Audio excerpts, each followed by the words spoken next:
Well, hello there, shower door people. My people, my people. Good to see you, man. It's like clockwork, you know? Wednesday comes around and here we are. Set your watches. Man, I'm telling you what. I'm just letting people in here. So, hey, yeah. If you haven't ever joined us here in the Zoom call, you should check it out. And all you have to do is, go to the Facebook page, the group there, Shower Door Professionals group, and I'll have the link pinned to the top of the group there, and you just click on it, come on in, and can hang out with us and chat, ask questions, make comments, you know.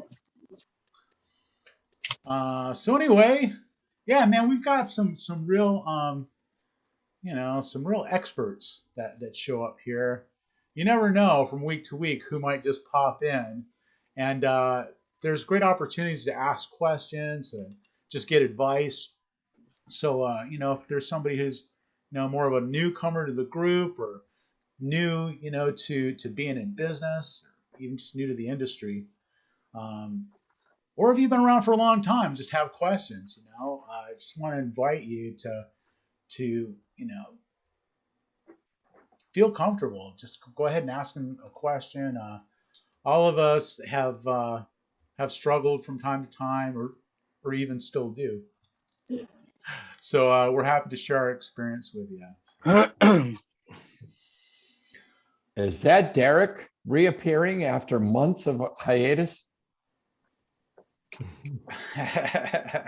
Welcome back, Derek. This isn't the same Derek. This is a different Derek. No, I'm Derek. A different Derek. I'm new. I apologize. Introduce yourself, Derek. Tell us about you.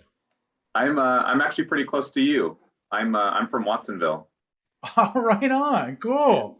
Yeah. So I found your Facebook group, and then I watched the first live stream I think last week, and I said, okay, well, might jump on and introduce myself. Awesome. Well, where do you work, Derek? Thank you. Central Coast Windows. Awesome. Yeah. So how long have you been doing that? So my dad started the company it was in 1999. So I've been working with him it's going to be 5 years this year. Fantastic. Well, how long has he been in business there? Oh, shoot. So he's been in the trade for 40 years. I don't know. Do you remember a company called Custom Aluminum Windows back in the day? I don't. Oh, okay. Yeah. So they used to be an aluminum window manufacturer here in Watsonville. Tim Connell probably knows them from Monterey, from Carmel Glass. Oh yeah, Tim probably does. He's been around for a long time. Yeah. I don't know where he is at. He has abandoned his post. I know. Usually I see him on here all the time. So I know that guy. He was here. He got called out to dinner or something, or clean up for the dog or something. Right on. Well, welcome aboard, Derek. Man, it's really good to have you. For those of you who don't know, Watsonville is like 15 miles from Santa Cruz. So we're in the same county. We're in Santa Cruz County. So it's just one of the little neighborhoods kind of in the area. Santa Cruz is similar to a lot of the communities in California, where it's just like a bunch of like little towns all kind of collected together. And we just kind of, it's like, like LA, LA County is like a ton of different towns, Yeah. Fortunately, this is nothing like LA County. Luckily. Right. Well, cool. Yeah. It's nice to meet you, man. Likewise. So, Shannon, have you been on our call before? Oh, well, you're on mute. You should unmute yourself and tell us a little bit about yourself. Oh, you're on mute. I can figure this out. Yeah, I came across you guys and it looked really interesting. I'm always jealous of all of my contractor buddies when we get together at national associations and stuff. They have each other to talk to, and I'm going, where's my people? And here you are. Welcome. Yeah. Well, where are you at, Shannon? So we're in Oregon City, Oregon. It's just south, same thing. It's a suburb of the Portland area. I grew up in the Bay Area, and Santa Cruz is one of my favorite places. But yeah, we have a lot of trees, a lot more rain. So we have DT Glass. My husband and I are the owners, and we do shower installation, and we also have our own fabrication facility. So we temper and fabricate and polish, do all of that stuff. We've done fabrication for about 5 years, but the company's been in business for 25 years. So wow, that's us. awesome. So I have a question. I've heard you guys talk a lot about you fabricate your own, like you make your own glass, you polish your own glass, all that stuff. Some of you guys, or Yeah, we have the full deal. So you know, we get cases of glass now in containers. You know, our last couple of containers have come from Malaysia and China because of the glass shortage. And you know, pull out the cases, 84 by 130, cut it down to panel size, run it through the edgers, cut the hinges, holes, run it through the tempering furnace. So full deal. okay. Wow. Okay. I'm not there. That's for sure. I'm probably too old to even start doing something like that at this point in the game. But that's impressive. Yeah. You're never too old to do something new, man. I'm pretty small, Chris. I'd say don't do it. Don't do it unless you have to. The glass we were getting was so bad, we finally said, this is it. We're either getting out of this business or we're making it ourselves. And we wouldn't do it if we didn't have to. Well, I'm from Manitoba in Canada, and I have a supplier in BC. So I have a truck that comes to me every week with all my custom glass, regular shower doors, and then so all we do is just install, and I just really have that one supplier and just buy from them pretty much everything. But yeah, no. So now, Shannon, are you guys doing like installations and stuff like that, or are you just pretty much just a supplier? No, we do installations too. Yeah, so the full deal. We only produce for ourselves. We just set up fabrication because we just wanted to make our own glass. My husband's likes to say we didn't want to improve everybody's glass. We only wanted to improve our own.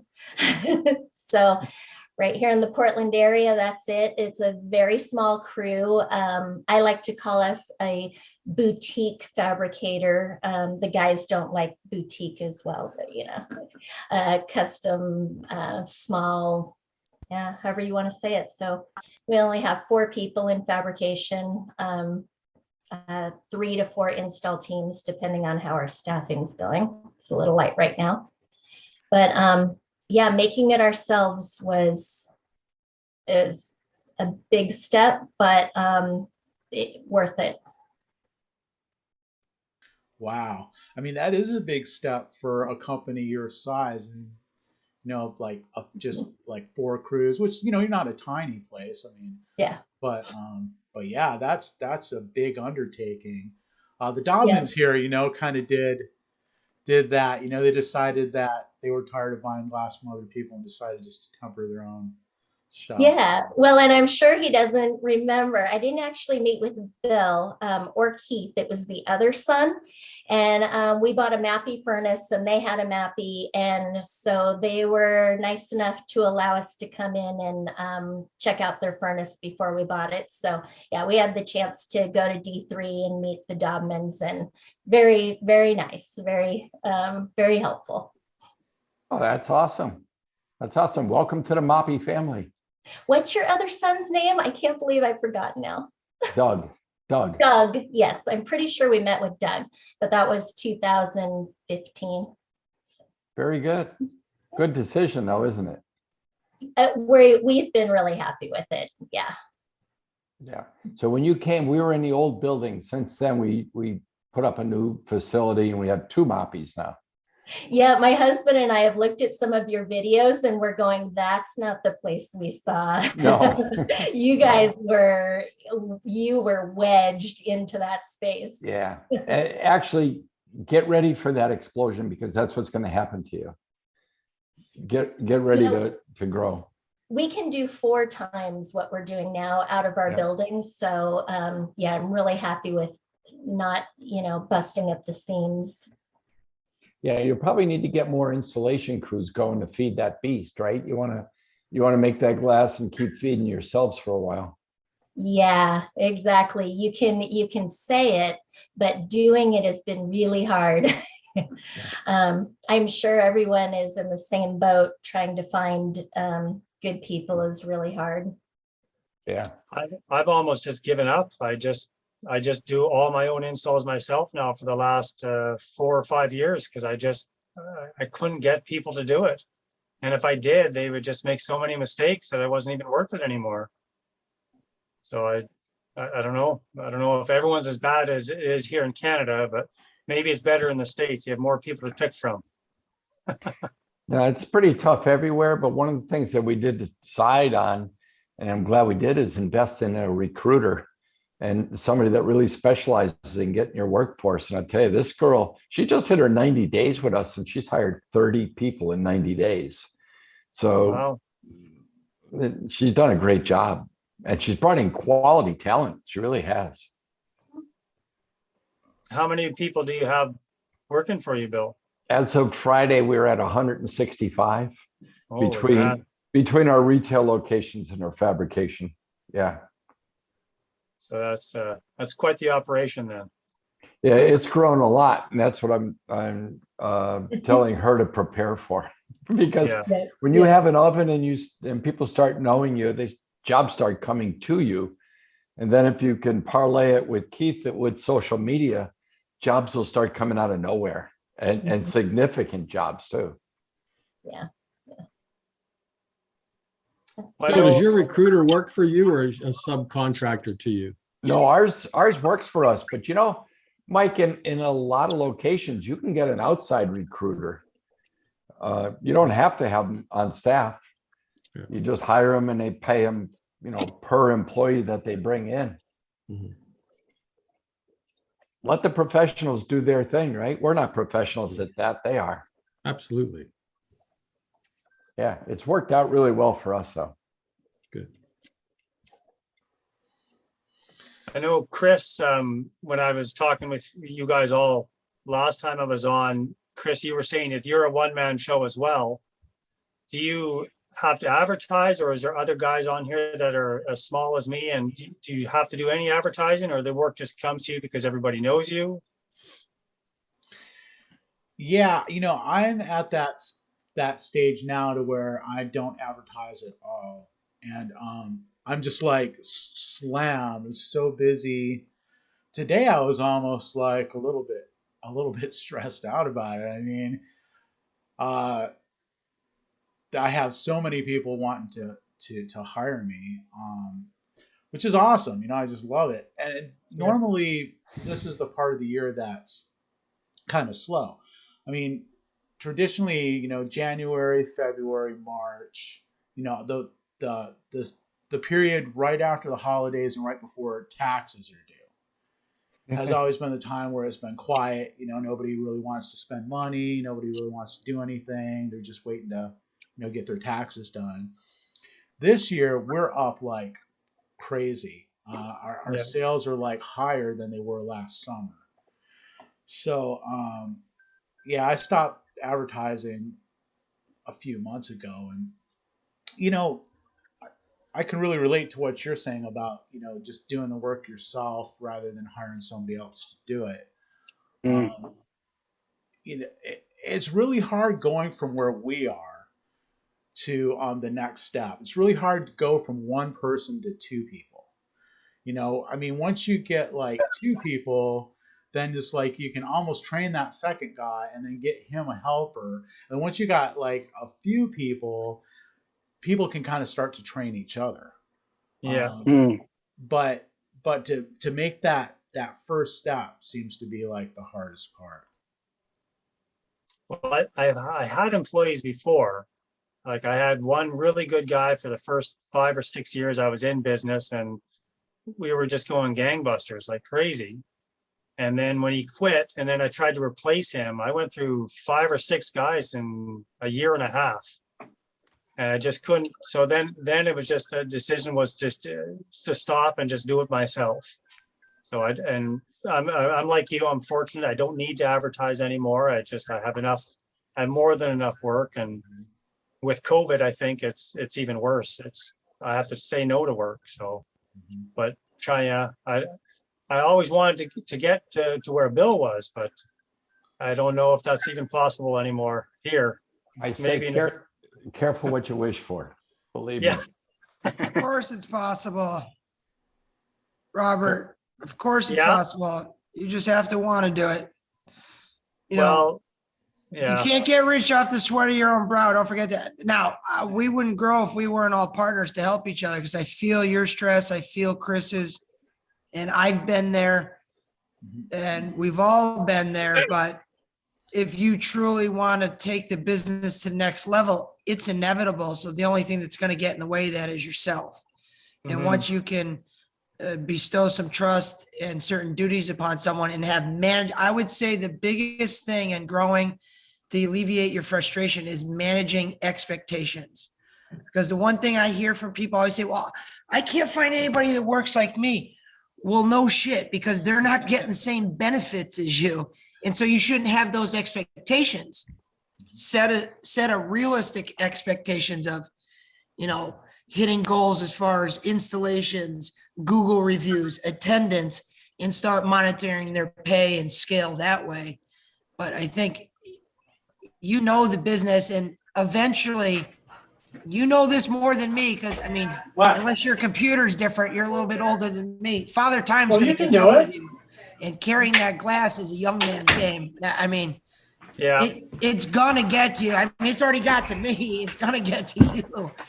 And what do you do at that point? And so it might behoove you to. Don't give up. There's plenty of good people out there. I would say the hardest thing is the culture. Keeping a culture where people want to work for you.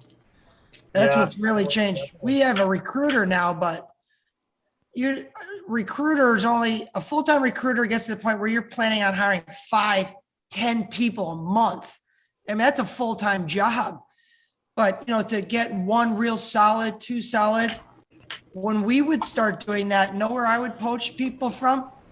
I'd go Friday night, Saturday nights, I would spend in Home Depot in the kitchen department. And anybody that was younger and willing to talk to me and excited about working on a Friday or Saturday night, I know he's got a driver's license and already passed a drug test and doesn't want to work Friday or Saturday nights. Those were our first few installers I took right out of Home Depot. That's a great because they already checked off all the boxes that you're looking for. And I didn't feel bad because we spent thousands of dollars at Home Depot over the years. So I don't feel bad at all. But I would definitely look at getting a helper that you can groom into a lead installer where you can just measure and sell and do your social media to grow the business and brand.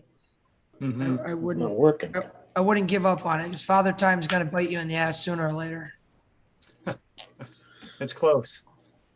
I know. I'm already there too. I can only do the 3/8 doors. I can't do the 1/2-inch ones anymore. Yeah, I don't even want to sell that anymore. That's a problem though. That's it. So now you're dictating your profit because of what you can carry. Get a young guy in there to do it. Sell more of the 1/2-inch. Yeah.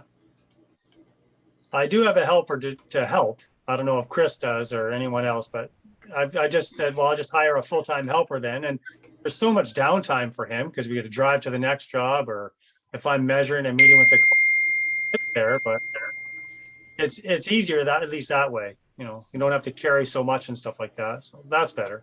If I had to start again and if it started over right now, a new shower company, and I had to scale it quick, that downtime, that helper, I'm going to make sure they're savvy in social media before I even hire them. Because the helper, I want you to help me with my tools, and I want you to film all day long. And when we're in the truck, you're going to edit and post. And in 6 months, everybody in my local area is going to know who we are. And they think this is a big company. It's just 2 people. So that downtime could be utilized as your marketing. and you're really not even having to pay for it. That's That's smart. brilliant. Yeah, Yep. that's really brilliant. I mean, that's something that you can really utilize young people to do, and it's so valuable. I mean, you don't They're have already doing it. Yeah. It's like they're going to be on the social media anyway, so you can get paid to do it. They're going to think it's the funnest job in the world. And glass is sexy. It's cool. You know, you see all this stuff you can do with TikTok and Instagram. It's fun. I mean, it's fun. I would look at hiring somebody that's savvy on social. Like I know in our new showroom, they're not even going to have an opportunity if they're not walking in with 5,000, 10,000 followers. I tell all the young kids now, make sure you start connecting with as many people as you can. Yeah. That's the wave of the future for sure. Yeah.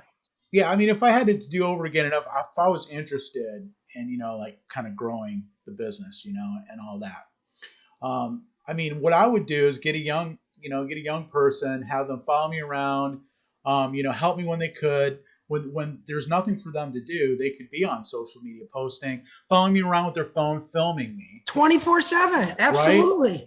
Because yeah, if there's nothing to do, turn your phone on, film. You know, like you could be doing live stream. You know, you could be streaming live. You could be videoing. You could be, you know, posting photos. That's a smart thing to do, and it doesn't really take any skill to do that. And they're doing it anyway. Right. So yeah, they feel like they're cheating. I can play on social media all day long when I'm sitting in the truck. Absolutely, man. Yeah. Yep. Brilliant. If you wonder if yours worked, Chris, I would actually see your Facebook posts every now and then. I think you had an ad running for a little while, didn't you? I did. Yeah. I mean, I was doing all of the advertising I was doing on Facebook. Mm-hmm. Yeah, I remember you had that ad running for a little while. Yeah, it's just really super cheap and really effective. Yeah. You know, I mean, you can see exactly what it's doing. You know, you can run the analytics on it and you can see exactly what it's doing. You can spend exactly how much you want to. And yeah, I just found it's like, you know, I have people call me and, you know, cold call me and they're like, oh, you know, do you want more work? I'm like, no, no, don't send me any more work. Yeah. You know, it's like, I want to get paid more for the work that I do. Sure. With that. But yeah, so that's, you know, I had, you know, pretty good experience with that, you know. So but yeah, I mean, I forget to even post stuff, you know, on Facebook and stuff. I need to be a little bit more diligent about that, just to you know, even if I don't need more jobs, just to, you know, I don't know, just be out there and let people know I'm still okay.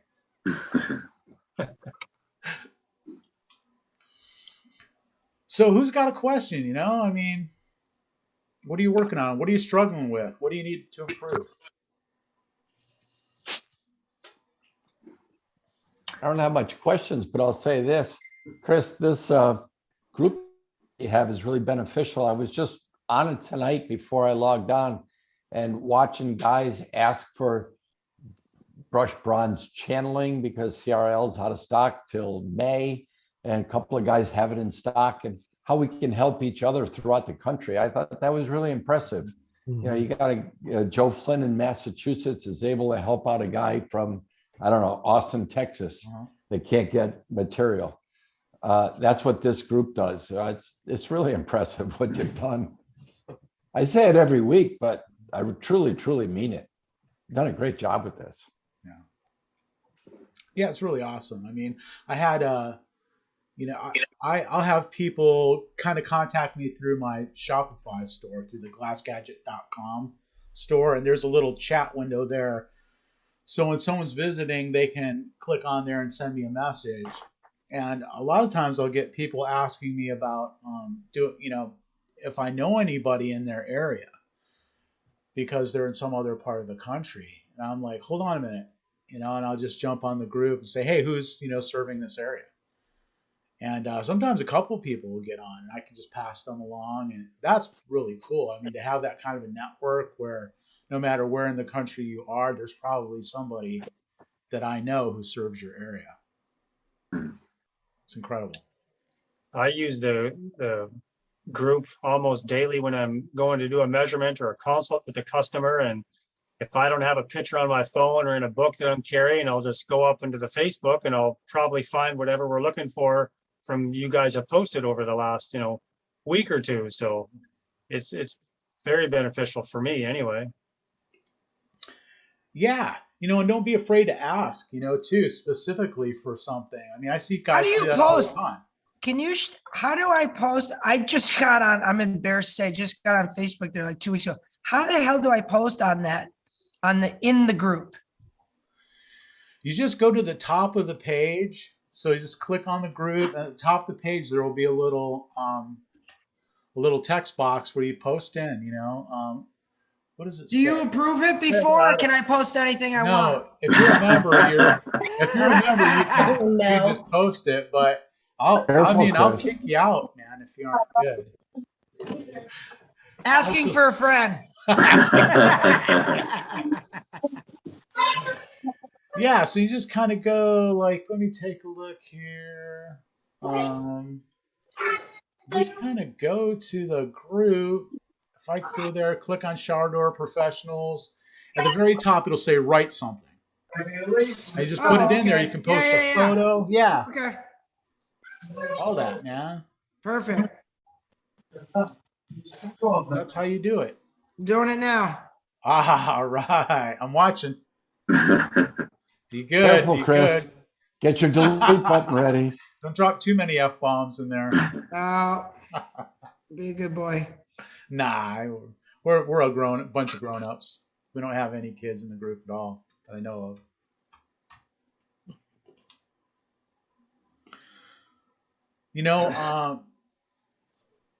I've learned stuff. I've learned little tips and tricks. I don't know. Some things I probably shouldn't even repeat, because might get in trouble or something. But I've seen guys do stuff, and post videos like, here, this is how we do this. And it's like, wow, man, I had no idea that you could do something like that. And things that I've actually incorporated into my daily routine.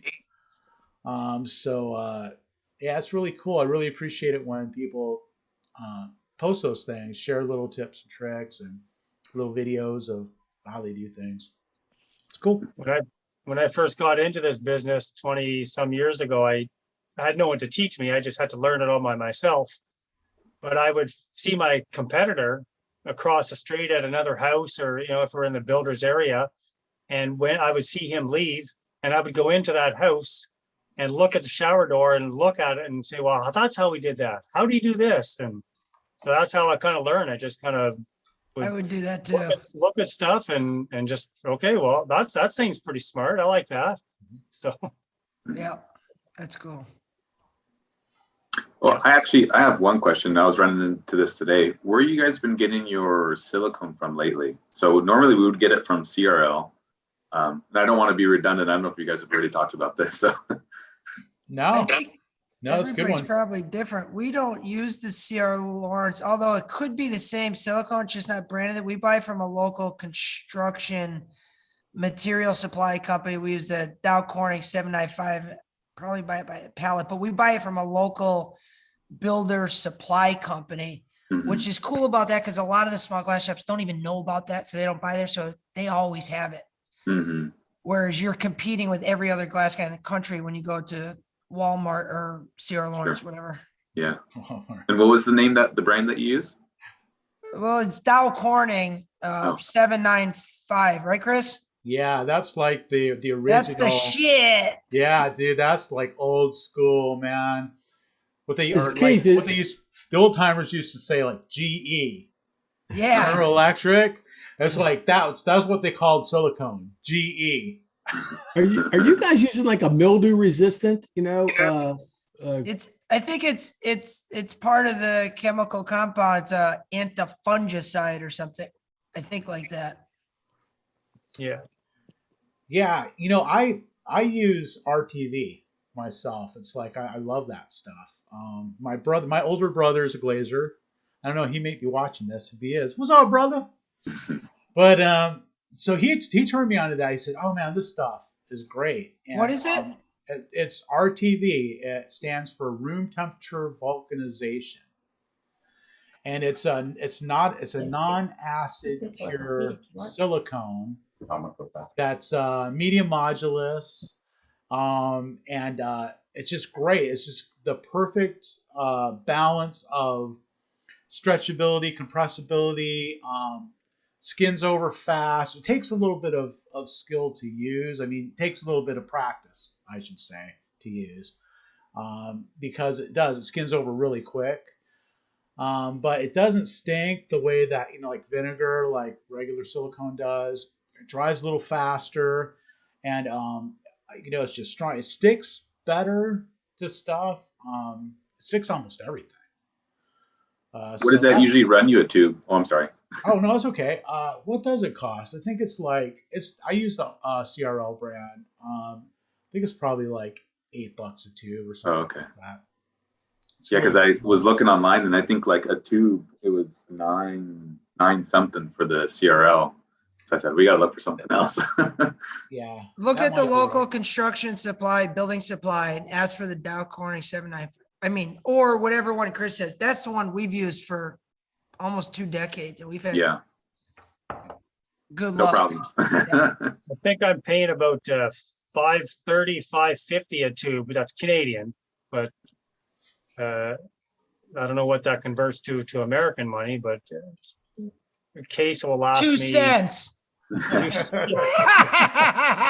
American money. Just Gosh, kidding. American money is gonna be like $100 here pretty soon. Yeah. The money is going to crap. Gosh, I think we're likely to be off the dollar. That's another show. So, Robert, what kind of silicone do you use normally? It's called Tremcell 200. I buy from a company called Richelieu, but there's a bunch of other companies that do sell it. And same as you, I started using it. I just like the way that it works. I like the way that it tools, because I use my finger to tool. So I just like the way, and it cures fast, and it doesn't really mold up very fast at all. Like I've had some that have molded in a year, whereas I'll get 5-6 years out of this before some customer will call me up. Yeah, I wonder if it is similar to RTV or. What's the expiration date on those? How long does a tube of silicone last once it goes on the shelf? Is there an expiration date? Yes, there is. I think it's like a year or two. I think that's about a year. I think it's right. Yeah. And it does go bad. I've had it go bad, and that's the thing with me. I mean, I use so little of it that I can't buy a case. It'll go bad before I use it. So I buy like half dozen tubes at a time. Derek, do you know how many doors you guys install a month? I would say a month we probably do. It doesn't matter the number. Do you know the number? Yeah, it's usually like anywhere from 20 to 30. It fluctuates. So you could figure out how many tubes roughly you'd be having per job. And you could talk when you go to that construction company, you talk pallet pricing. Okay. You might not buy a pallet, but if you know there's a 6-month window on it and you can turn that pallet in 3 months and you get it down to $2 a tube, it'd behoove you to, pony up for the pallet. Get that price instead, right? Yeah. So, and I may be a little naive here, but Chris, why don't you use so much silicone or not enough silicone? Or how come you don't use a lot? Because I do these frameless shower doors, and that's pretty much all I do. And I talk customers out of it. So you guys don't silicone the glass in place at all? I let them make the call. The one I did this morning. I do the shower enclosure. I go out and do this like inline shower enclosure. It's beautiful. I mean, I'm not. I'm just saying. And then I bring the customer. And I'm like, here it is, and they're like, wow, it's beautiful. I bring them in before I caulk. So I've got it's complete. Everything's done except the caulking. I bring them and show it to them. Like, oh wow, that's nice. It's like, so how much caulking do you want me to put on this? Because look, this isn't designed to be watertight. It should contain the water pretty well, but it's not going to be a fish tank. Do you want me just to caulk the bottom? I'll caulk as much or as little as you want. I'm not trying to get out of doing it. Don't get me wrong. It's just that, like, look at how nice it looks.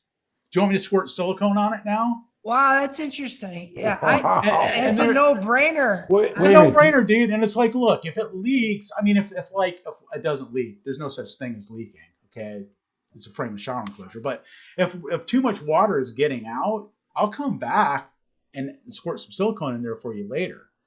For me, I have no problem going back, and doing that. But everything's close for me, and I'm not that busy anyway. So do you get the check? Do you get the check before you caulk? Right. Most of it. Just checking. Yeah, right, exactly. So today he was like, well, let's see. How about you just caulk the inside at the bottom, and then we'll see. If you're really willing to come back if we want you to. I'm like, oh yeah, absolutely, I'm happy to. But I would rather leave with it looking like that. And I caulk good. I'm good with caulking. I spent my whole apprenticeship doing nothing but caulking. So I can zip right out of the gun, no problem. I barely need to even tool it. You don't even see that it's there. But I know that in 2 years, no matter what kind of silicone you use, it's going to start to yellow. It's going to start, after 5 years, it's going to have to be replaced or it's going to look like crap. And if you can live without it, why even do it? So same with the sweep. A lot of times, same with the sweep. If it's a deep enough shower, it's like, why? It's just something else to clean. Yeah, exactly. So I just, I just shoot straight with them. A lot of times they're like, oh no, I want you to caulk. Okay, good. I'm happy to caulk it. But man, I probably use 6 tubes a year. Are you kidding me? I've never heard this. This is the first time I used 6 tubes by noontime today. Oh, I still got some on my thumb. No, that's probably not true. I'm probably exaggerating. I probably use 6 tubes every 6 months because I figured that it's going to go bad in a year. I'd like you to record that pitch because now unbelievable. Now I'm starting to wonder if we should even use glass. Exactly. Just put hinges and clips and leave it. Yeah, it looks great. I've never heard of that before, but it makes it does think make about sense. this. I've done it a couple times too. It makes sense, Chris, because when you do a single door, it's no different than a single door. Right. So the panel's fixed in with hardware. It's no different than a single door, but when we sell door panels, a lot of times it's on the same size as shower head. So if there's going to be water, the main focus is there. And so the caulking gives it a little bit more strength, but I don't know the callbacks. That's interesting. That's a great point. It's like, you don't caulk the door. The door's got gaps around it. Yeah. So how is the fixed panel different? Because you got 2 times more gaps. Right? And you got 3 panels, you got 3 times more gaps. Right. On the same enclosure. 3 times less silicone, though. Right. But I think the importance of really educating, when we're working on that installation guide for for frameless shower enclosures. And this is something we talk about a lot, is this whole waterproofing thing. Yeah. And really the direction that we're going in is that frameless shower enclosures are not watertight, period. Mm-hmm. We don't use the language of leaking. There are no leaks. How can something leak if it's not designed to hold water? It's designed to hold water. To repel. Right? But not to be watertight. Shield water. To deflect the water. Contain water. Slow it down. Yes, it's made to contain the water. If I went to someone's house and they had a bathroom with like linoleum on the floor, I wouldn't even sell them a frameless shower door. I'd be like, there's no way, this isn't going to work here. Water's going to get out, it's going to ruin your floor. Or if there's like drywall like right outside the shower, I try to direct people in another direction. I want them to be happy, and it's like I just know that frameless shower enclosures are not watertight. Chris, I would love for you to set up your cell phone when you're giving the customer that pitch and record it and then post it next week. I want to see if you can go through that whole thing without breaking a smile. Yeah, I'm gonna see if dude, I do it every day. I have this conversation with people every day, and usually what I'll do, I'll usually wait for them to say something about. Why do you not believe that, Dad? I don't understand. It's not that I don't believe it. It's just that I don't know. It's hard getting through that somebody is, and we've got a competitor in Sarasota does the same thing. It's funny. No caulking. I don't understand what you're confused about. I'm not confused. It just is funny for me. I'm not used to it. That's why I want to see it. Well, now, Chris, I have a question. Like, how far out do you go for work? What's your typical radius as far as you going to a customer's house to do a job? 1 hour. So if you're an hour out, you'll still throw that pitch and be willing to drive an hour back for 10 minutes of caulking? Well, it does have an impact. I mean, it has an influence. I mean, that does enter my thinking. If I'm like 2 blocks away, I have a slightly different. Sure. Well, so the ones an hour away don't get to look as good as the one that are 5 minutes as close. They don't get a choice. You're getting caulk whether you like it or not. Wait a minute. He's in California. No. 2 blocks away is a half hour. 3 blocks away is an hour. Right. Yeah, exactly. Yeah, no, not really. I mean, I have a different. Okay. Do you do a game time decision like when you meet the people? Because you need some context here. I've done that. Yeah. If they're clean freaks and they're put together and they're not animals, and they're like, I don't want the caulking. I'm like, okay, well, you don't need to be in a fetal position in the corner, but no, this isn't a fish tank. Mm-hmm. And I get that. I would want it that way too, because it'd stay clean all the time. I squeegee it every time. I don't need it. Yeah, absolutely. I'm using common sense, and getting a reality check, based on, geography and all of that for sure. But the thing is really, it's in the educational process of it. And this happens to me all the time. I'm in somebody's bathroom doing a consultation where I'm there to measure. And we're talking about, okay, what do you think? Should the door go this way, that way? We're working out those details. And when they'll bring up something about leaking, I'll say, oh, I'm glad you brought that up. Because frameless shower enclosures are not watertight. Oh, well, what if, this, it's like you got a tile floor, right? What would happen if a few tablespoons of water spilled out on your floor? Well, that's brilliant, because now you've set their expectations. Like I was saying to Robert earlier, they're not going to call freaking out because, Chris, you just took 2,000 from me and there's a tablespoon of water on my floor. You die.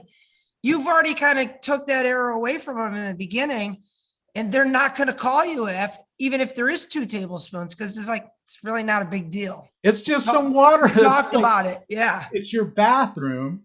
It's the tile floor. And see, because that's the thing. People are not thinking rationally. When they're thinking about water getting out of their shower, that's an irrational fear. Think about it. Really? Mm-hmm. So like a little water spilling out of your shower onto the floor, onto your bath mat, really, is like some kind of a big deal. And it's like once you expose them to what they're actually thinking, they realize, oh, wow. Yeah, what am I thinking?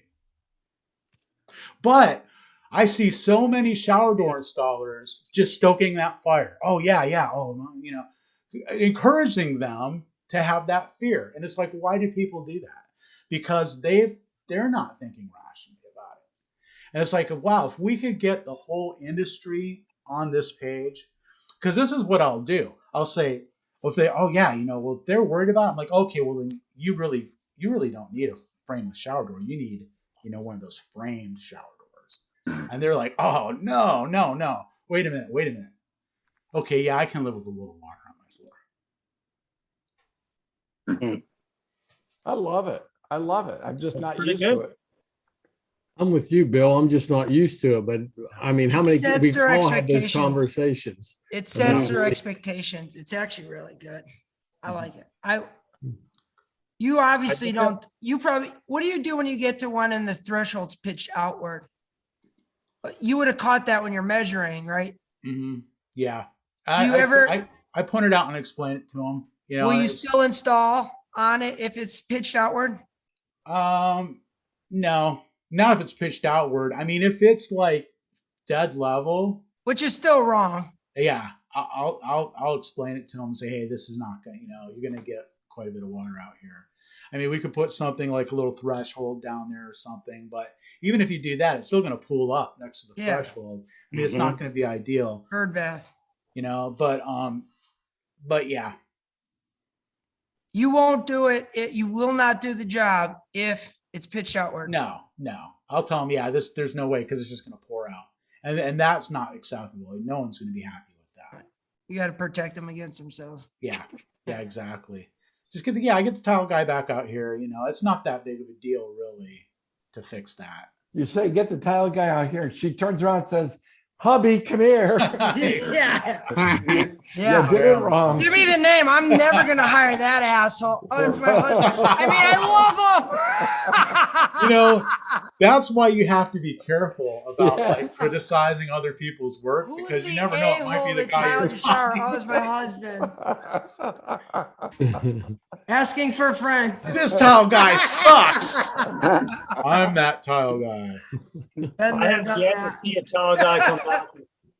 I have yet to see a tile guy come back and fix any of his work that he's done incorrectly. Yeah. If I pointed something out, never have I ever seen them. One, the customer probably doesn't want him come back, and two, he won't come back. He just no. So it's up to me, or I either now figure out how to make it so that it's not going to leak, or fix it, or I just walk away like Chris would. But no, I have no tile guy I've ever seen come back and fix their work. No, you walk in the bathroom with a level and they look at you like, what's that? Yeah. Oh, that's the number one question I get is like, what have you got in that big old thing? You know, I've got one of those big, like, it's got one of those Stabila. Yeah. It's got like every size level you can get from Stabila, you know, and it's like, they're like, what's that? I tell them, oh, these are my skis, you know, or something like that. Yeah, as soon as I finish your door, I'm going skiing. My bow and arrow, whatever. But yeah. Tell them they're water skis and all that water that comes out of their shower. That's my scuba gear. So Chris, so same theme. Do you use vinyls? Are you putting vinyls on the strike and the hinge and all that if you're not caulking? Very, very little. I mean, I try to avoid it, you know. And when I do my slick training, shower layout and installation clinic that I do, I train, installers who are kind of coming up, and I cover all this stuff. I mean, it's something that I really try to talk my customers out of. And I mean, if it's a steam shower, you have to do it, but you really don't have to do it. I mean, even on a steam shower you can kind of deal with the same way. It's like, so what if a little steam gets out of it? Is that gonna hurt anything? I mean, is it gonna stop you from getting, your steam bath? Won't it look better without all that plastic on? I mean, you just spend all this money on all this glass and brass, and it's beautiful. You want me to muck it up with some like caulking and plastic? And come on. Yeah. But I've kind of carved out a niche for myself by being unconventional. And kind of all the things that other people try to avoid, I've really embraced.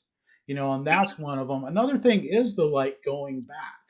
I mean, I know going back is the worst thing that you can ever do, but for me, I like going back. When I get that call and they're like, hey, something's wrong, a lot of times you'll install a door, and even if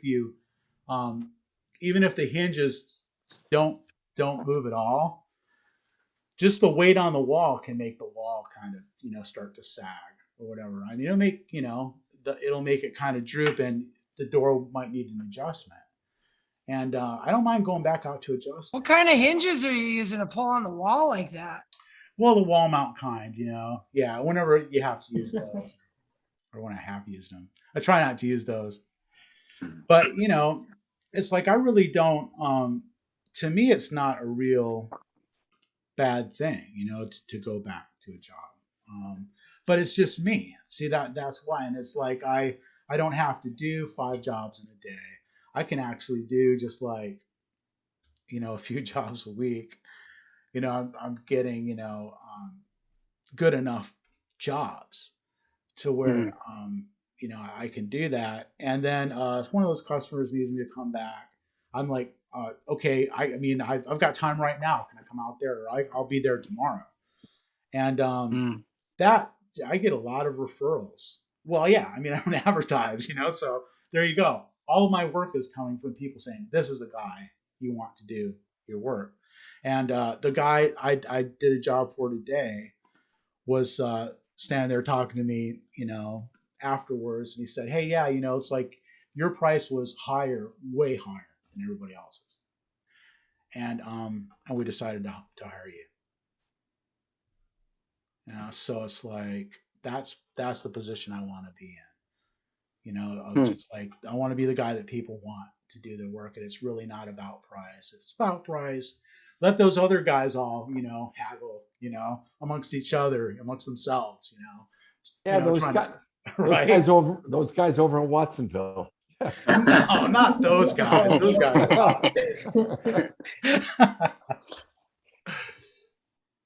So, but that's just you find a way to be different than everybody else. Chris, right? I love your approach. We've kind of embraced the same thing and it's worked well. When you do a single door, and let's pretend we're in Magic Land and it's a single door and both walls are perfectly plumb. It's 2 pieces of granite floor to ceiling. It's 28 inches up and down. Dead nuts. What's the deduction you take on your door? On the width? 7/16. No shit. 7/16. There's no gaskets or anything. Yeah. Why are you even putting glass 1/4 on inch on the hinge side, and 3/16 Why so much on the strike side? Well, what if the glass comes an 1/8 inch too big? Oh. What if it comes so wait, too small? So wait a second. So on that premise, if you have a panel door panel, 3/8, 3/4, you're telling me you're taking off 1 1/4 inch all day on 3 pieces. And so if each one of those comes in 1/8 short, you could be 1.5 inches short all day. I don't think so. I think it's an 1/8 inch all the way around on a fixed panel. It's 3/16 glass to glass, and it's 1/4 inch on the hinge side. Now I'm talking about wall mount hinges. Okay, if I'm using pivots, it's more like 1/8 on the hinge side. So it'd be more like 5/16 overall. So you guys use pivot hinges on everything. So I'm with you on the no gaskets and no caulking, but so then I assumed your tolerances were going to be tighter. Like on ours, if we have a single door straight up and down 28 inches, we're taking 3/16 off all day, and the glass is getting ordered at 27/13. Oh. In a perfect world. But you're not talking about wall mount hinges. No, why would we use those? Right, exactly. That's what I'm talking about. It's like so if it's with wall mounts, you need 1/4 inch on the hinge side. Why? No. The back plate, or you can't just cut the little wings on it? The back plates are 1/8 inch thick or more. They used to cut a little wing notch on it, like they flare off the little thing, and you could set the glass all the way back against the wall. Yeah, with a half plate. Yeah, I don't use those. The Geneva hinge comes with a short back plate, so you don't. So you can almost have the glass touch the tile. If you want to, you can do that. Yeah. Yeah. But you leave the space because you don't have to worry about if the glass is a hair big, so the fabricator doesn't hate you. Yeah. But yeah, that's the standard. Like I use Showers Online. Yeah. And that's what Showers Online does. That's the standard deduction for backplate hinges. That's what it is. And I use full backplate hinges when I use backplate hinges. When I use wall mount hinges, I use the full backplate ones, not the Shannon, stubby ones. Well, Shannon, you need to sell glass to Chris. well, I was going to say too, I think, Keith, what you're talking about is the same thing we do, where you've got the full back plate, but then you cut the glass. We call it Mickey Mouse dog ears because you've got the Mickey Mouse side, but then you kind of go around the back plate and that lets you get closer. And it's true, it's 1/4 inch off of the CRL program. We change every single one of them to 3/16, but the strike side off of CRL is only an 1/8. So you're still only, if you do the 1/4 and the 1/8, you're still not doing that. What did you say, Chris? 3/16? I think you may be right. I think it may be an 1/8 on the strike side. So it might be 3/8. So that gives you a 3/8. Wow. Can't you adjust or reset the default? Yeah, you can do whatever you want. You can do whatever you want. But here's the thing. People are lining up to get me to do their work. No, I'm not knocking apparently you. I'm doing okay. I'm not knocking you. God bless you. You set the expectations, and then if I do this, I'm not going to have returns to the fab. I'm not going to have angry customers. So you found your niche, and we have too. Yeah. I think I'm just curious. Impressed, Chris. I'm just curious. We're not knocking. Yeah. I mean, I just go with the showers online defaults, and I thought it was 7/16, but it might not be. You might be right, because I think the CRL online, it'll allow you to change your strike side deduction. It won't allow you to do anything with the hinges. Those are all set. They won't let you play with it. But I think we maybe did play with the strike side to shrink it up a bit. I think you can change either side. I think you can change the. No, I've begged on the hardware, and especially to get the dog ears in and everything. They're like, no, here's how our hardware is fabricated. That's it. Yeah, I tried, but I was gonna say, we were talking about the door sweep. I mean, if we have customers that say they don't want the sweep, so often we're coming back to put that stupid sweep in when they change their mind, that, it's now our policy. They say they don't want the sweep, and we say, okay, well, let us show you how you install this if you change your mind, and we'll leave it with you because we're not coming back. That's smart. That's smart. Yeah, that's a good move.